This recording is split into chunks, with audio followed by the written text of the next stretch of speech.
charte des partis politiques qui date de 20 ans et le statut de l'opposition politique qui date de 15 ans ont fait leur temps et ne collent plus à la réalité du moment.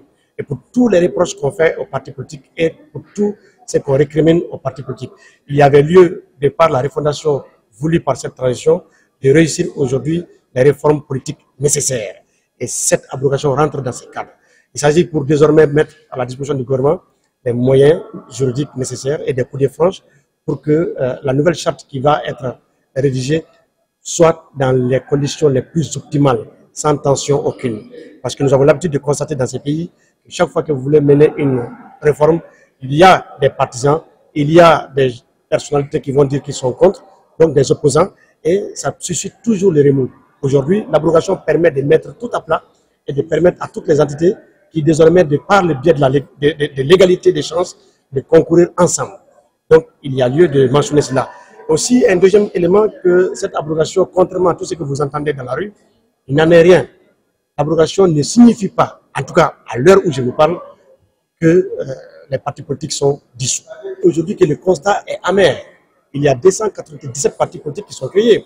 Et d'ailleurs, M. le ministre vous a développé aussi sa thèse en la matière.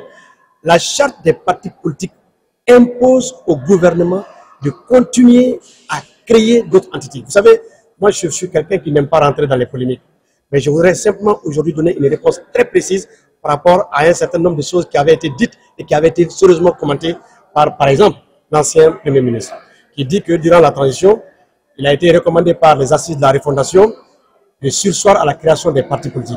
Par quel miracle on peut le faire? Et le décret portant répartition des services et des prérogatives entre les départements était à la limite violé constamment par la primature. D'autant plus qu'un certain nombre de prérogatives qui sont dévolues au ministère de l'administration territoriale étaient retirées au profit de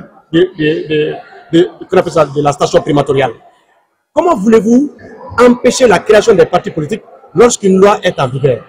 Par quel miracle le Premier ministre a dit que 100 partis politiques ont été créés durant cette transition, alors que lui qui détient le ministère de la réforme, des réformes, ministère délégué des réformes à ses côtés, n'a rien fait pour procéder à la suspension de cette loi. Tant que la loi portant sur des partis politiques n'est pas suspendue ou abrogée, il n'est pas possible pour le ministère de l'administration totale de refuser de délivrer des récépissés chaque fois que les citoyens maliens viennent dans ce sens-là. Et d'ailleurs, ça a été dit, des lois ont été rappelées, notamment la loi de 98 qui porte sur les rapports entre l'administration et les usagers, qui impose à l'administration un délai de traitement des requêtes que les usagers adressent à l'administration. Donc je répète que c'est un faux débat, c'est de la peut-être manipulation qu'on fait à grande masse pour au moins révolter les gens et susciter l'attention.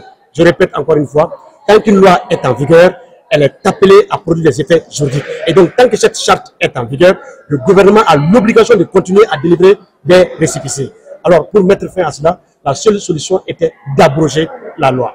Elle ne porte pas atteinte, je le répète bien, à l'existence des partis politiques. Les partis politiques sont créés sous la base des récépissés délivrés par le ministère de l'administration totale. Et cette charte des partis politiques indique comment est-ce qu'un parti politique doit être dissous.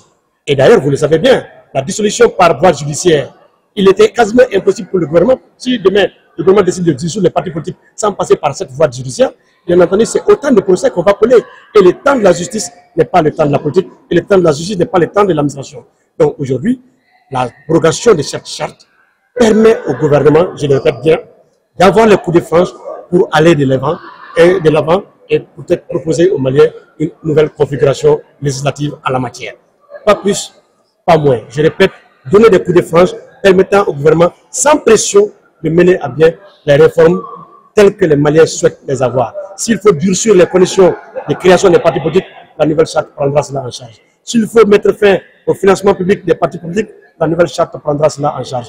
Quoi que ce soit, c'est la nouvelle charte qui déterminera désormais la conduite à suivre.